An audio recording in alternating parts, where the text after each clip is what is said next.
we are going to be walking you through some basics for PDF accessibility in emergency communications. Mark and I are going to be presenting this to you over the next hour. My name is Denis. I'm one of the principal consultants at Deque Systems, also the training lead for everything related to instructor-led training. I've been doing accessibility for about 20 years, very much involved in anything related to inclusion and development of best practices and guidelines around inclusion in general in the digital world, and that includes documents like PDF and other downloadable documents, as well as HTML content and web content in general. What about you, Mark? Hi, my name is Mark Urban. I'm excited to be here as well. I'm the CDC Accessibility Program Manager, which means I handle all of the accessibility issues with the technology at CDC, everything from our website accessibility to our internal applications accessibility. I am also the HHS Section 508 Operations Co-Chair, which means I'm the co-chair of the U.S. Department of Health and Human Services Section 508 program. So I've been around involved in accessibility since dinosaurs ruled the earth, and possibly before that time. I do remember back when I was just primordial ooze talking about accessibility. I have about 20 years in the field. And we run a fairly large program at CDC and at HHS to provide accessibility. The background of all of this came about actually because of the COVID response. It's obvious, it seems probably obvious to everyone. There was a number of health departments that were having challenges and communications from persons with disabilities and other persons with the challenges of using PDF as a platform. And so we kind of looked at each other and said, hey, we need to do something about this. And DQ was nice enough to step up and offer to provide the platform and the collaboration to help make sure that all these materials would be available to everyone. And I want to thank them for their time and the logistic support that they have graciously donated for making this happen. Next slide, Denny. Okay, so our agenda for you today, basically, so we just went through introductions. We want to cover a couple of the context and some of the challenges that you may be facing when it comes to producing emergency information on a really short timeline, considering all the different considerations and challenges that creates. So going over that a little bit, so we can dive into accessibility and PDF specifically. We will be running you through some of the basics for remediation. If you're new to this and you don't really know how to tackle accessibility on PDF documents, we'll show you a couple of really efficient tips and tricks to get started with that. And we'll also show you some other things you could consider in the future as you're ramping up your skill set. That's the goal, really, is to demo a bunch of different things to you and get you started on that journey of creating these documents that will also be accessible to people with disabilities or anyone who struggles one way or another with the use of technology that we are leveraging through these times. We'll share some additional resources towards the end, and as Ryan said at the beginning, we'll have a couple of minutes for questions at the end, so that we can have those questions answered. And as we typically do, if we can't get to your questions at the end, we'll follow up through email and be able to get back to you that way. So if you do have questions as we go through this, there's a Q&A space. Please use that. And also, most of you are probably wondering, but actually Ryan may have said that before, I'm not sure anymore, but we will email you the content of this presentation as well over the next week. So you'll have access to all of that. So don't scramble taking notes or anything, just focus on the content and you'll get everything after that in the next few days or so. So I'm gonna pass it over to you, Mark, to start talking about the context and the challenges first.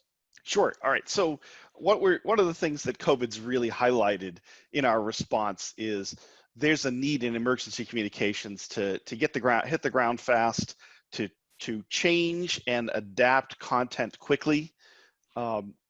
It's got to be fast. You don't have time to hand it to a developer and say, can you put this up next week? It's literally sometimes hey, the governor just signed the new order requiring face masks. We need that up in about 10 minutes. It's got to be accurate. Oftentimes it's being passed around to a number of different people in a very quick succession. People need to make comments, people need to make edits, and then it's going out there. There has to be consensus. So you sometimes have several people working on documents at the same time, which lends itself to certain types of tools, and it's got to be reusable and editable. And that can also create its own challenges.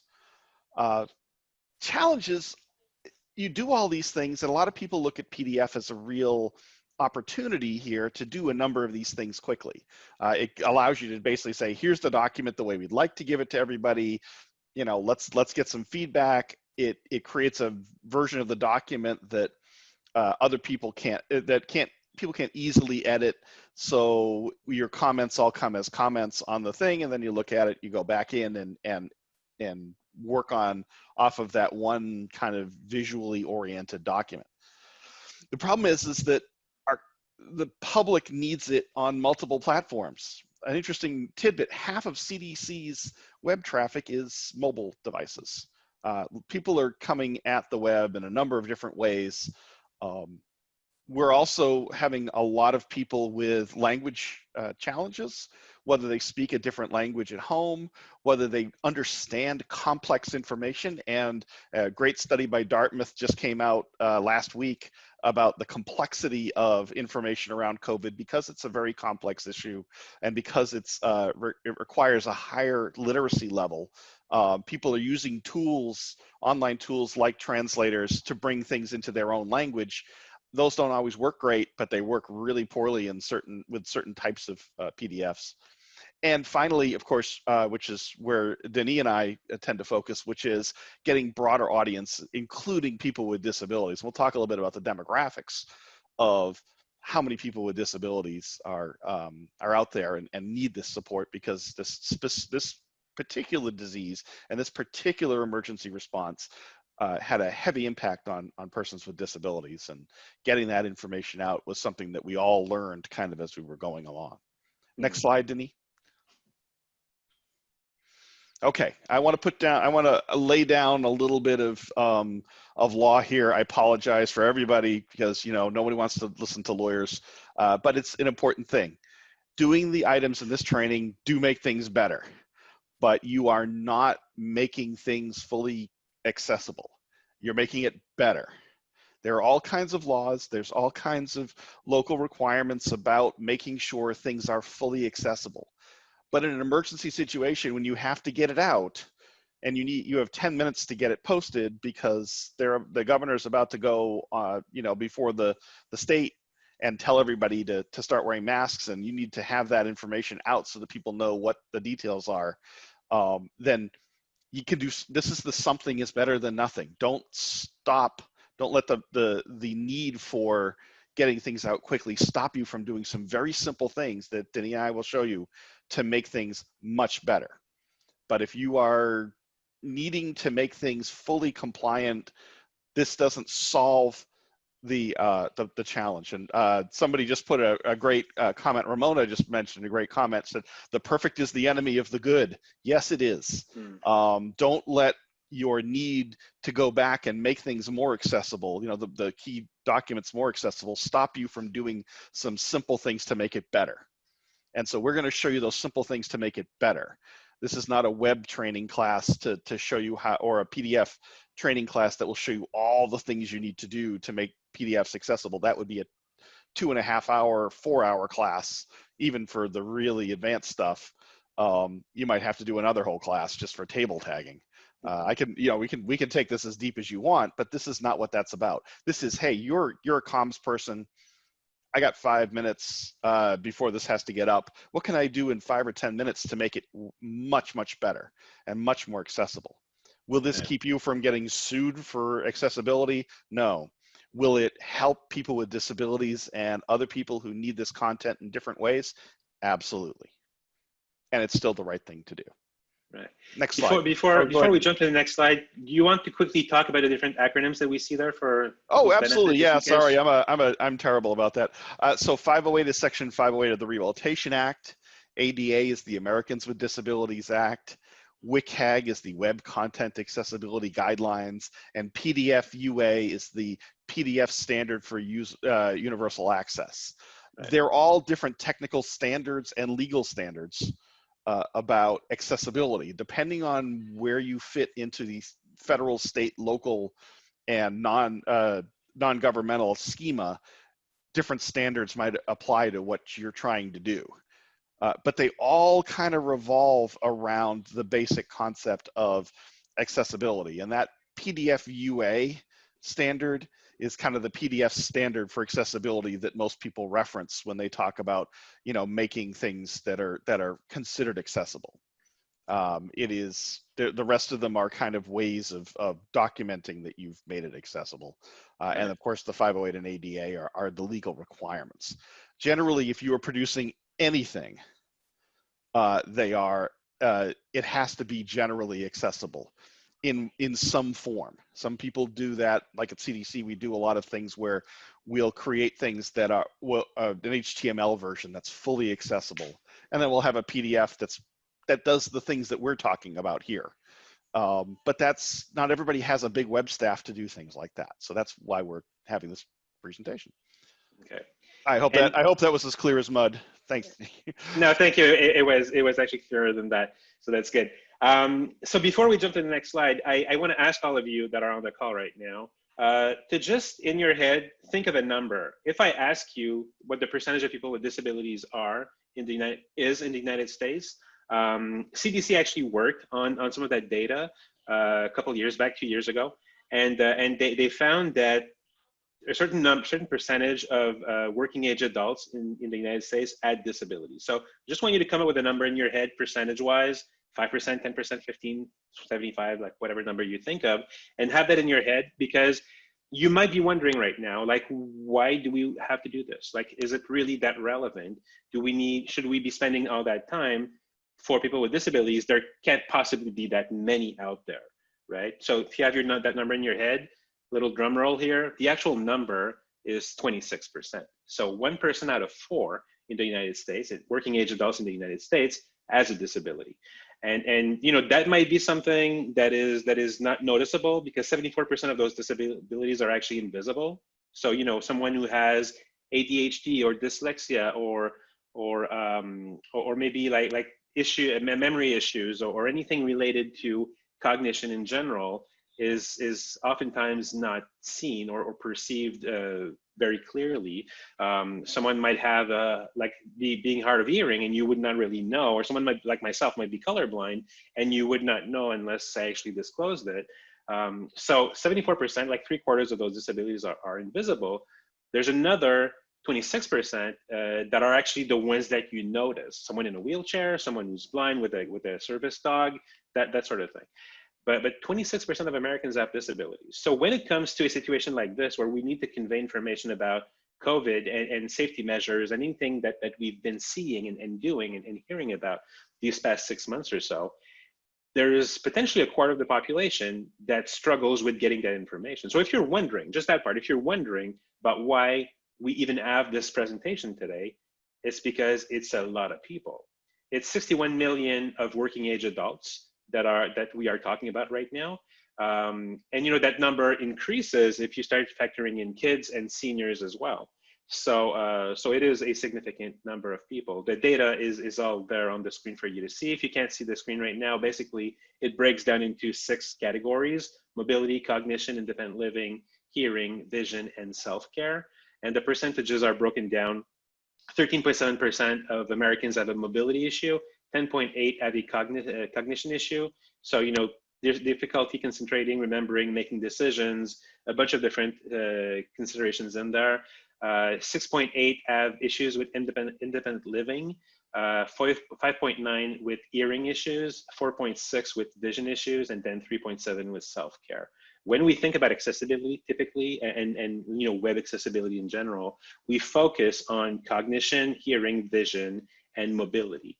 Of course, if someone is in a wheelchair and can use their hands, it doesn't affect their ability to use the web. But if they're paralyzed from the neck down, or if they have difficulty using their hands to use a mouse, for instance, then they are definitely part of that group.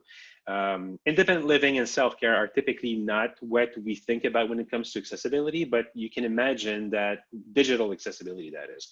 But you can imagine that if we're talking about sharing and conveying safety measures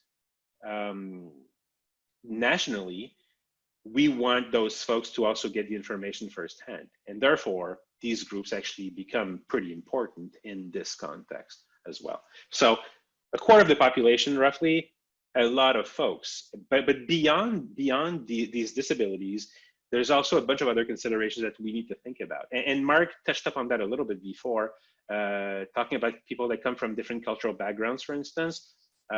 There's about 25 million people, 30% of the population, that do not have a full mastery of English. So maybe their first language is Spanish or French or Mandarin or something else. And English is at best their second language, sometimes their third, even fourth language. So you can imagine that the level of mastery is different. And therefore, if we are not leveraging practices like using plain language as we're discussing or sharing the information, some of that might just fly over their heads and they may not understand what that means. So beyond guidelines for accessibility, there's this idea that we want to have content that is easily understandable by the average population, the average American. On top of that, when we do convey information in a particular format, like PDF, for instance, and as Mark was saying, with 50% of all searches being on mobile devices, when it comes to the content that the CDC provides, using a PDF on a mobile device is not ideal either. You probably have experienced that for yourself. I'll show you a little bit of a demo on the next slide there about what that might look like if you haven't really tried this before. But you know, a PDF document being this static document, if you want to be able to see the part that you want, you have to zoom in. And when you zoom in, you can't see the whole thing anymore. So you have to pan left and right, up and down. And while you're doing that, you can't focus on the actual content as much. It's hard for someone who doesn't have a cognitive disability or a disability in general. It gets exponentially harder for someone who struggles with a particular impairment, on top of having to manipulate the document to get the information that they want. So all those things are part of the considerations that we want to convey to you so that you have a better understanding of why this matters at this scale. So, so a couple of things that we want to talk about when it comes to that. I'm going to show you a PDF document that is a very typical document. It's a poster in this case that would be issued by the government to share information about the pandemic to different people. We scanned a bunch of documents that were on the CDC server. And we took one of the documents that showed the most issues for this demonstration here. But most documents out there, unless they're actually built with accessibility in mind, will present the same kind of challenges that what I'm about to show you there. So the first one I'm going to tell you about is actually the one on mobile. So so if I do this, and we have a couple of short videos for that. So this is a representation of that PDF document on my mobile device. And what I want to do too is just run that with you. It's like a minute long, and hopefully you will be able to read it as it's going also. In this video, we'll look at some of the challenges faced by people who have low vision when consuming PDF information on mobile devices, such as smartphones and tablets. With PDF content, most people who don't have a 20/20 vision, and especially those with vision impairments, have to choose between the lesser of two evils. Looking at the document as a whole, which means text that is oftentimes too small to be read comfortably, or zooming in on the content to be able to read with ease, but then losing a sense of the document as a whole in the process. All this spanning left and right or up and down the page severely hinders a person's ability to focus on content, as all that scrolling adds to their cognitive load. Furthermore, the likelihood of missing key information becomes much higher, as the users are more focused on moving scroll bars around than reading the content. This makes the PDF format a less than ideal choice for many people with disabilities. Many will prefer HTML, where they can control the output in their device's favorite browser. Many more will even avoid PDF files altogether on mobile. And instead, will choose to wait until they're back to their computers so they can consume the PDF in an environment that is better suited for them. one of the things I wanted to kind of come out from here is I don't want people to think that PDF is, you know, a terrible format. I want people to understand some of the challenges that people experience in this area.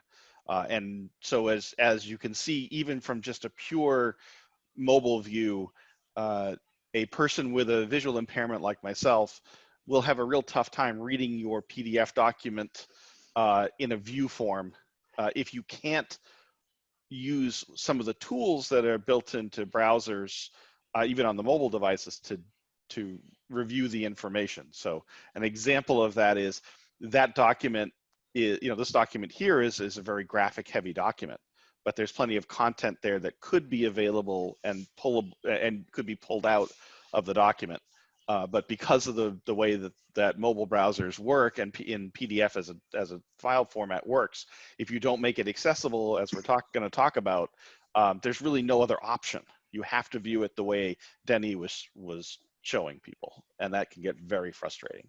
Yeah, and to also add to that, because I wouldn't want people to think that they have to move away from PDF entirely. Also, though, you know, some end users would tell you that that's what they'd like, but the idea is that we just need you to understand that there's an extra level of complexity when when PDF documents are being consumed on mobile devices because of the screen size and the information that's there.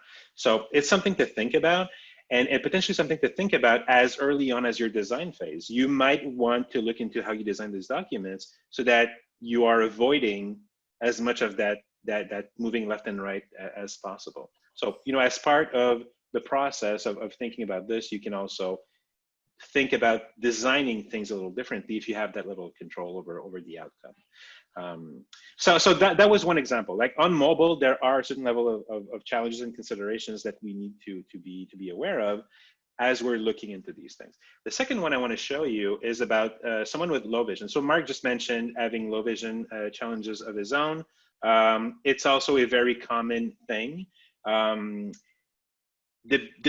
nice thing about PDF documents is that when they're accessible, they can also be reflowed, meaning that if you're familiar with the concept of responsive web design, for instance, you understand that by reflow, what I mean is that if you have content on multiple columns, for instance, they'll all stack into a single column, and then you'll be able to read the content top to bottom in a single window and not have to scroll as much because what it does basically is it prevents your document from creating an horizontal scroll bar, and it makes your content that much more consumable. So again, a little short video, I think it's about 1 minute and 20 seconds here, about how you can leverage this feature in PDF documents to make sure that for someone who can't read the PDF because their eyesight is not good enough and they require a lot of magnification, that they can still work with the document properly. So here's a little example of what that looks like.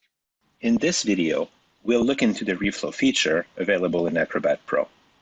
Reflow supports users with low vision who need screen magnification better control the presentation of a PDF so that it becomes more legible to them. When someone needs a 400% screen magnification to read a PDF properly, the document will look like this. The size of the text might be easier to read now, but the zooming creates another problem with the presence of the horizontal scroll bar. All that padding left and right interferes with a person's ability to focus on content and makes reading a lot more difficult. By leveraging the Acrobat Reflow feature, available under View, Zoom, Reflow, users can force the presentation of the content to stack into a single column. This makes reading that much easier regardless of magnification levels, because the content always erupts to the width of the window without the horizontal scroll bar. In comparison, a PDF document that is not accessible to people with low vision will not have the ability to reflow in such a way. As an example, this PDF document, once reflowed, will stick to the current width of the window without reflowing as intended. And no matter how hard a person tries to make the font size bigger, in reflow mode, the text of the document will remain too small to be read. Users are then forced to zoom in, creating the scroll bars that make the PDF document so hard to consume to begin with for those who have low vision issues. One of the things I should note is that that document is actually created to be accessible to people with cognitive impairments. It was designed for people with limited English proficiency to have very specific focused things. So here's a document that was created for persons with disabilities who that was specifically created a challenge for people with other disabilities. So that's why we're kind of going over all these things, because there's a couple of things you can think about and quickly do better. We'll show you how to do all these. We just want to show you the purpose of all this is not to slam CDC's. You know, we'll take the fall on these things, but we're also trying to show you how valuable it can be to persons with disabilities to do some basic accessibility activities. So I want to thank that. Did we still got you here? Yeah, are we, can you hear me okay? Yes, we can hear you. Okay, so I cut down the video, hopefully that helps as well. I'm gonna skip the part about demoing the screen reader because the way things are going, that's probably not gonna work out well either.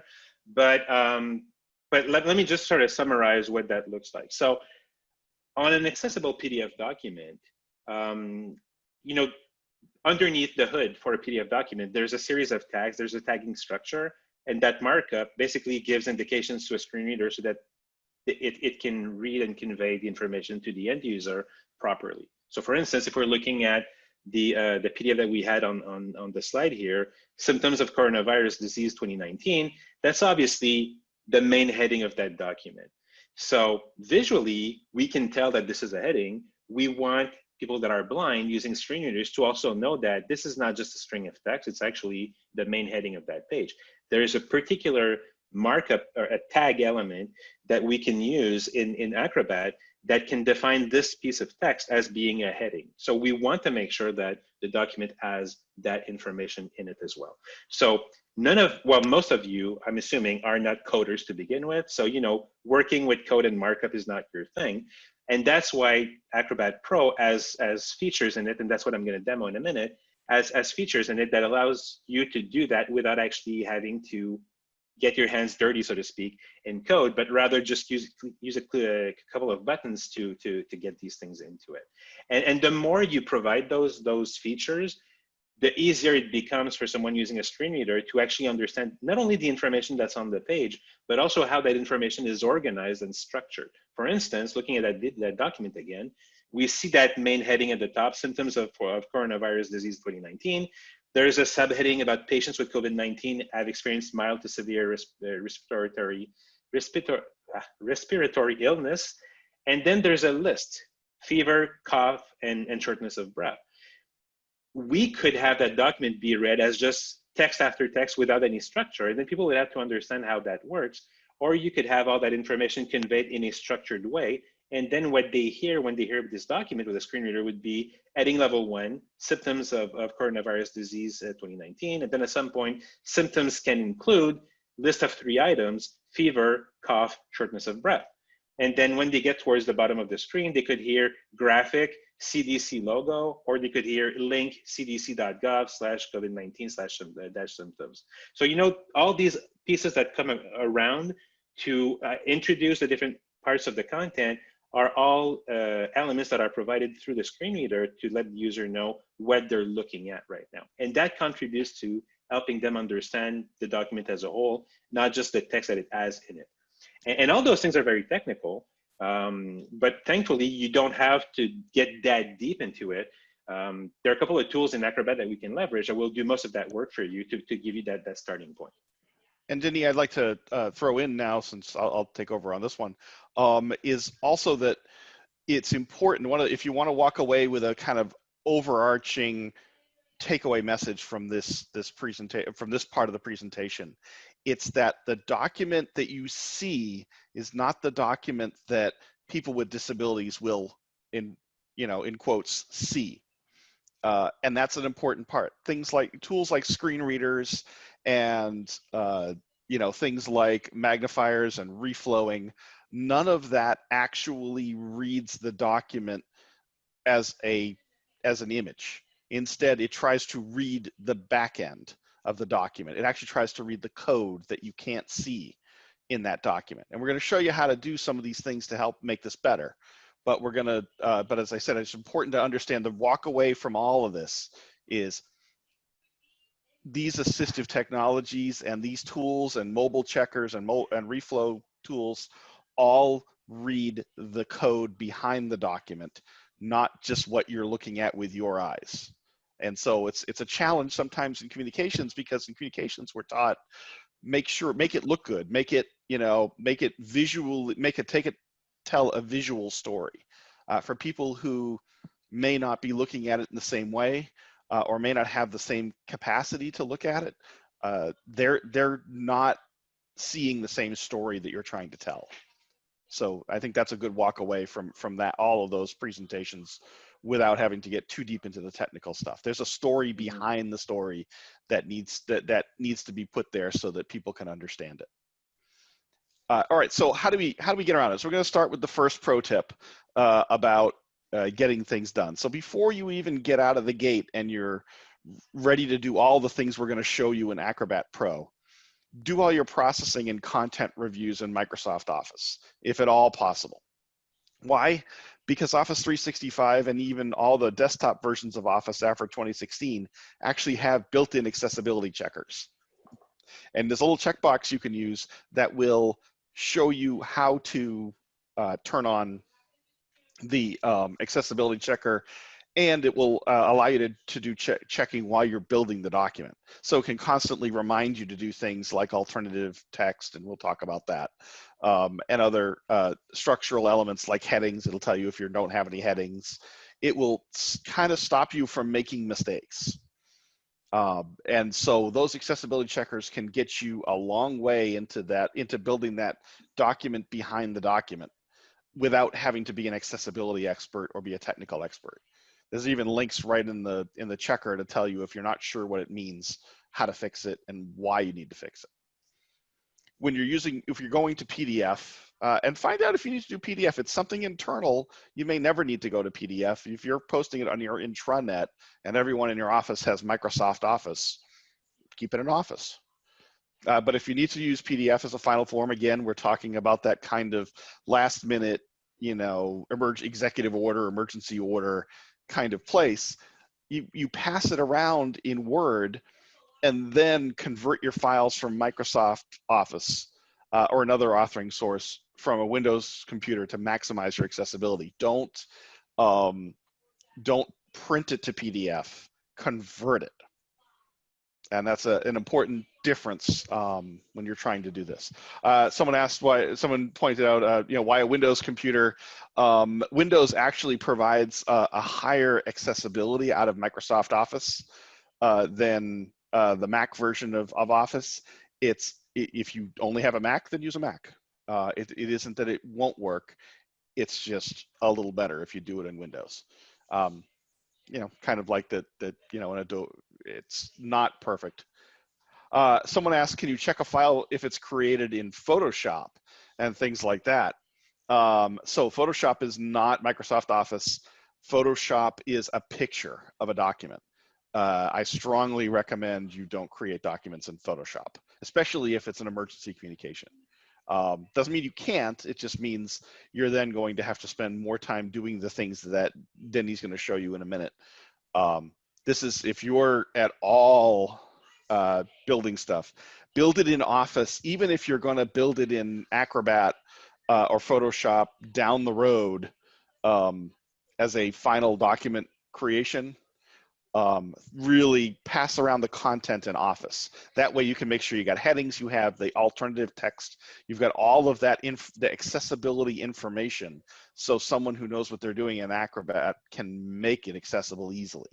So it doesn't stop changing that processing and content reviews, but strongly recommend you avoid that document that you see there that we were looking at from CDC. I actually made that document in Office. That's not I didn't use any of the photo tools. InDesign or other tools like that. Yeah, or InDesign, yeah. I didn't use any of that stuff. But we did originally create it in InDesign, but we pass around the content in Office.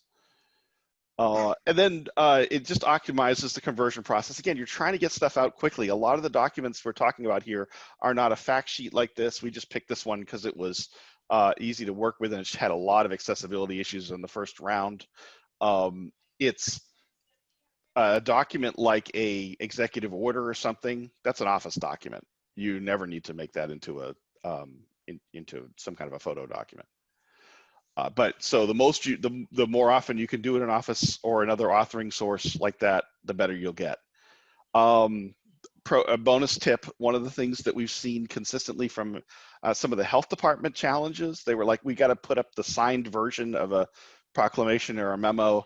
You can put up the signed version next to a more accessible version. But I strongly recommend don't posting signed versions of anything. If people want to reference it, just simply say there's a signed version available, or put another link to a separate signed version. The reason for it has to do with the fact that people think that you can't edit or cut things out of Acrobat files. You absolutely can.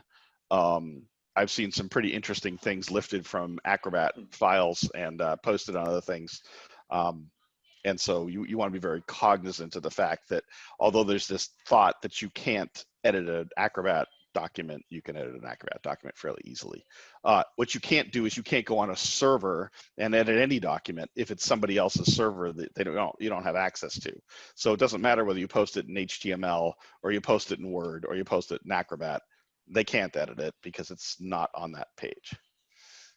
Some great questions and thoughts. I really appreciate that people are passing ideas and thoughts back and forth. That's the exact kind of conversation we wanted to build in this thing. There's not one answer to any of this. We're just pointing out some ways you can make your life easier to get things done. So on that note, let's roll to our next slide, Denis. So in summary, emergency communications that are scanned PDF miss large segments of the population that we're supposed to serve. They just do. It's very easy to go into the scanned PDF mode, but even small amounts of effort will get you a big way into improvements. Using the tips and techniques will help you reach those audiences, but everything we're going to show you is to help. It is not perfect, but don't let perfect be the enemy of the good. Do better, don't do nothing. And then untagged PDFs may look really nice on your PC, but they can be pretty much impossible for people with disabilities, people with limited English proficiency, or people using mobile devices to use.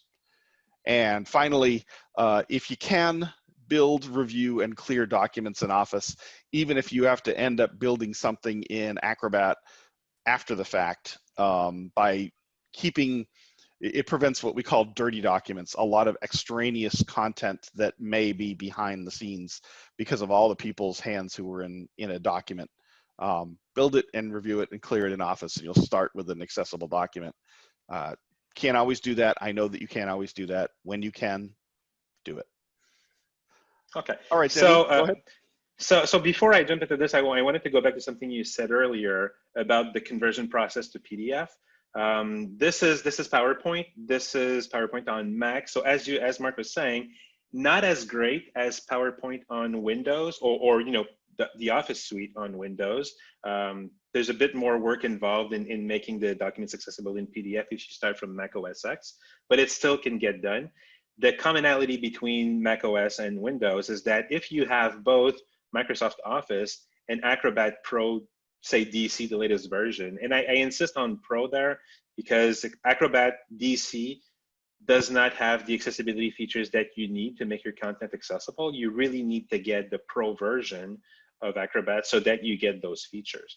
But when you do, you will notice that in my ribbon at the top in PowerPoint, the same would be true for Word or Excel. I'm going to have this Acrobat menu.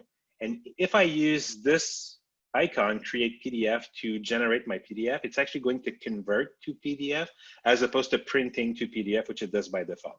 If you print to PDF by default, what it does, what ultimately happens is that you get something like this.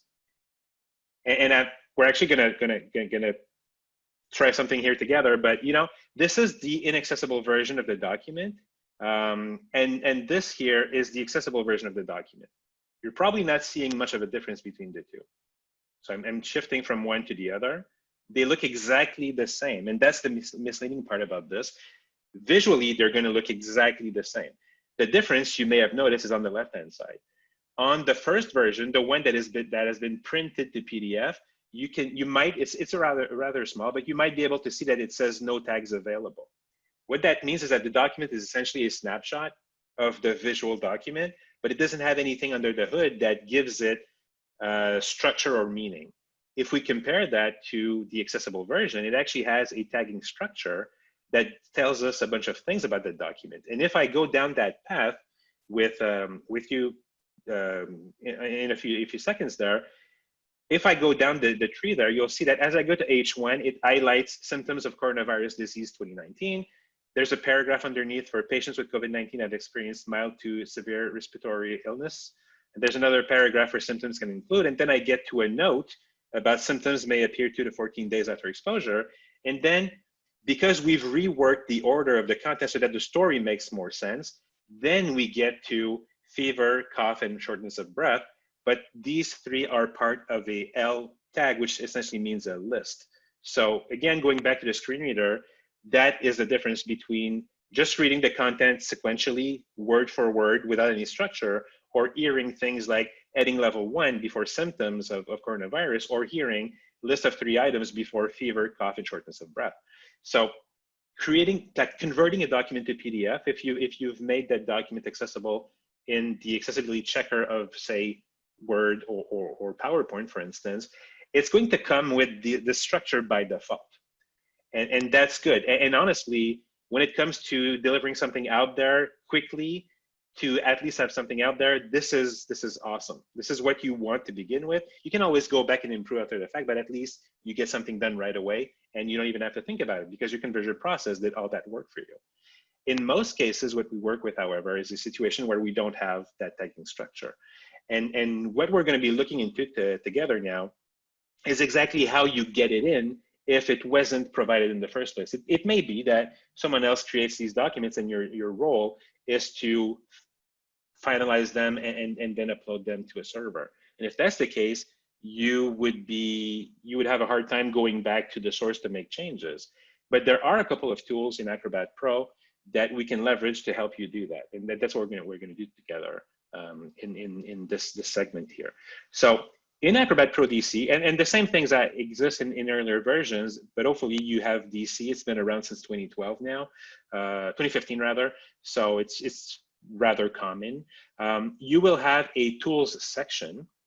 If you click on that tools section, at the very bottom, you'll find a customized section with action wizards. If you click the action wizards, it's going to give you a list on the right-hand side that gives you a bunch of different wizards,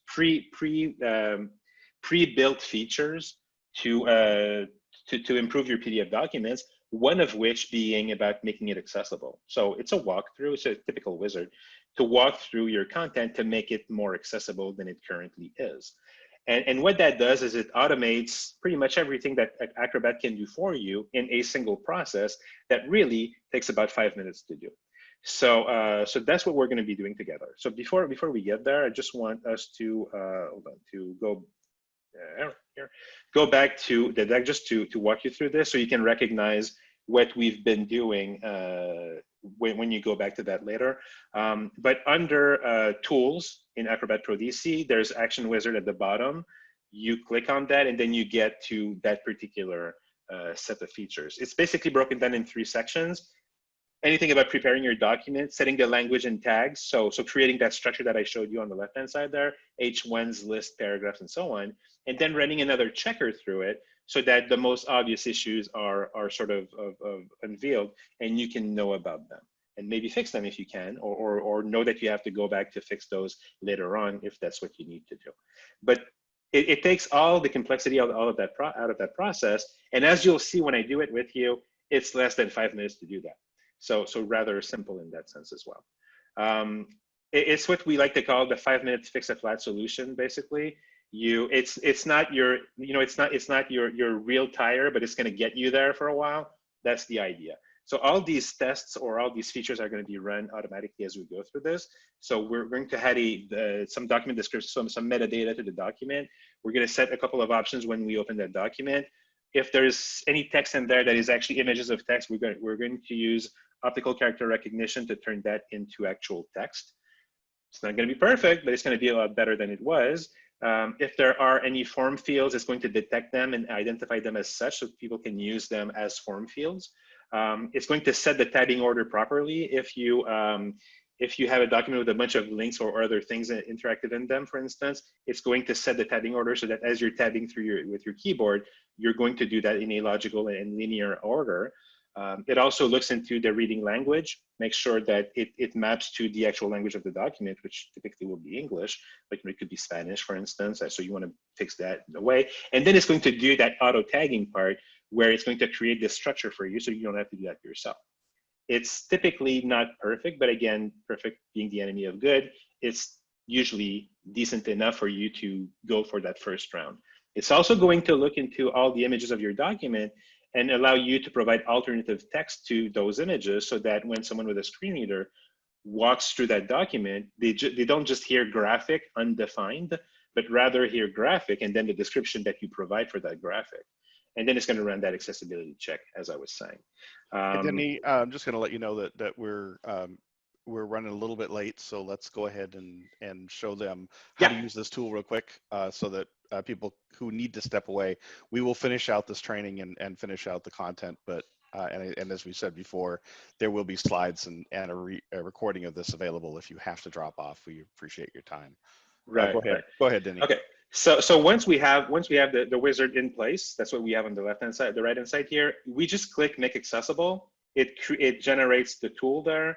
You may have to go in and get your file if you have to add additional files to what we have. In this case, we only have one. It's already in there. This is this one.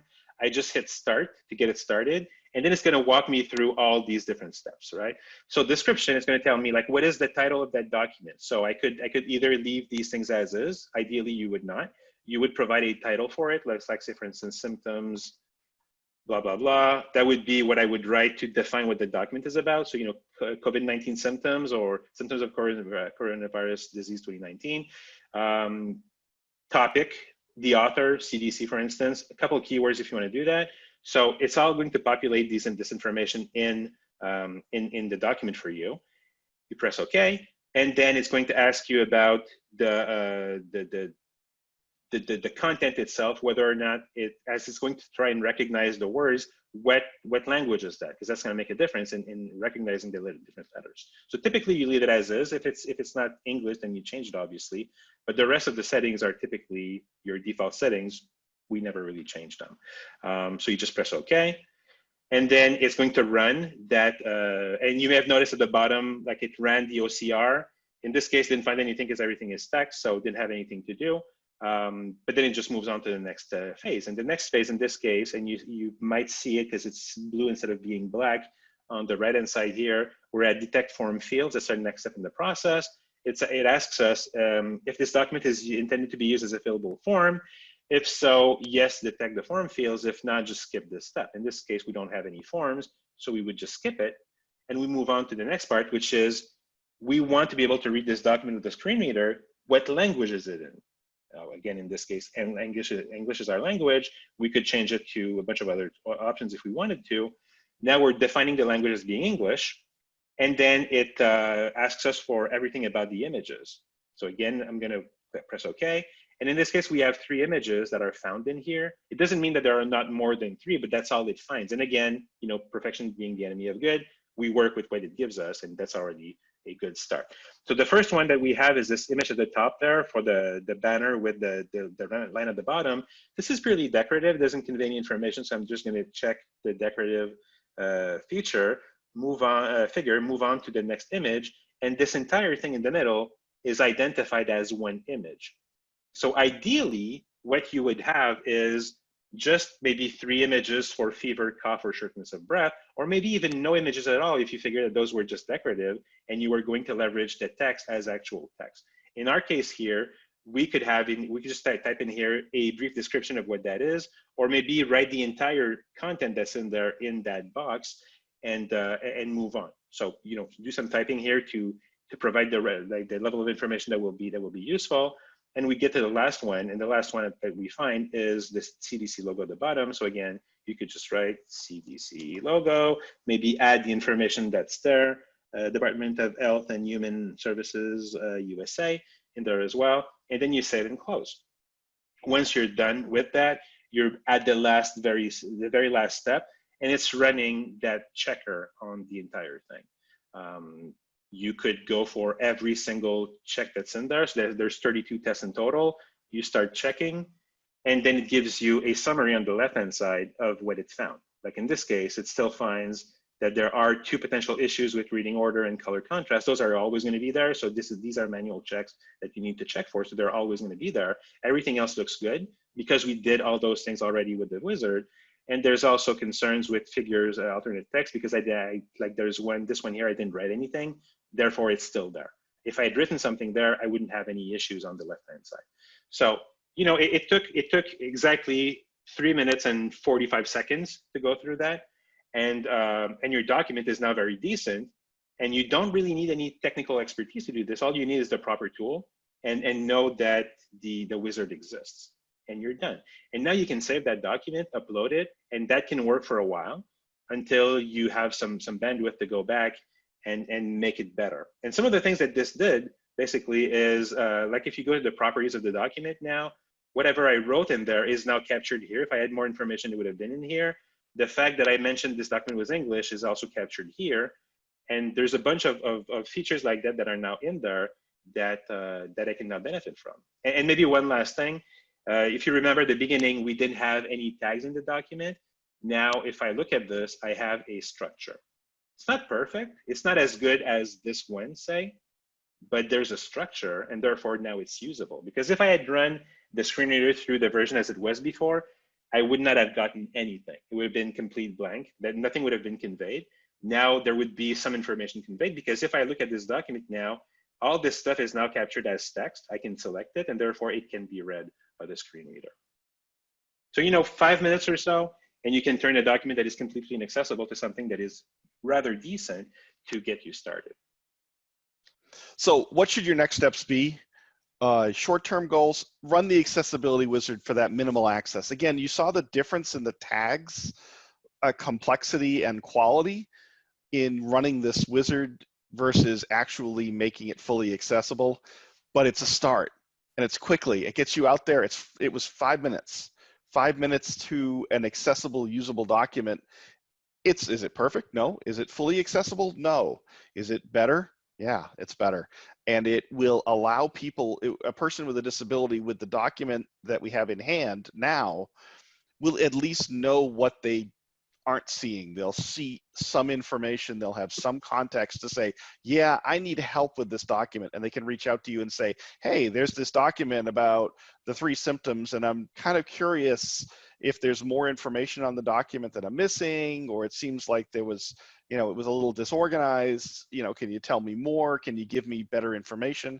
And then you can use that as a response activity to provide them information in a format that will be best for them, or point them to maybe your website that might have that same information in a more detailed way.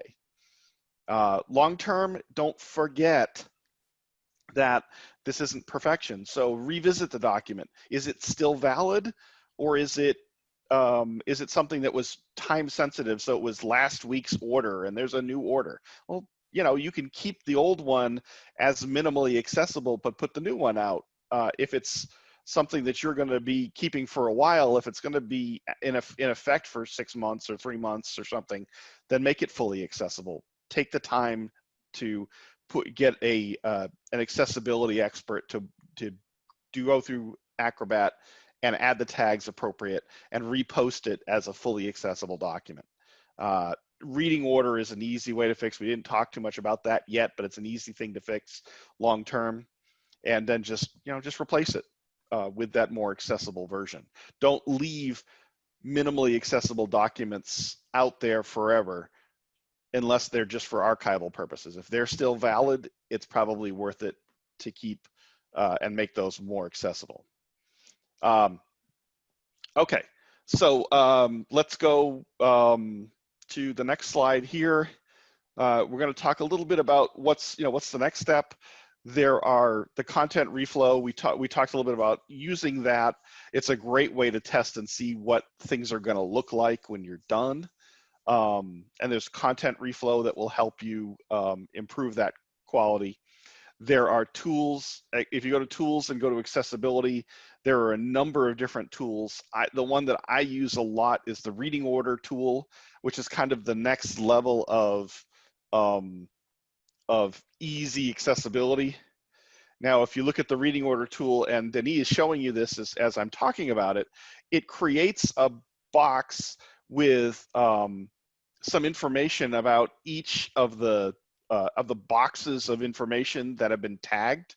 So those tags on the left, these are kind of like the boxes around those. It tells you what they are, and it allows you to actually click on them and change them. So for example, if one needs to be a heading, you can change it to a heading quickly by clicking on the box itself and then selecting a heading. And Denis is showing you that you can just push the button for heading 5 and it's suddenly a heading 5. Please don't do a heading 5 at the top of a document, but yes.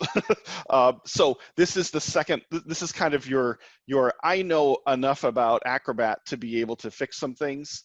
This is a great opportunity to fix some things quickly and easily. Is it perfect? No.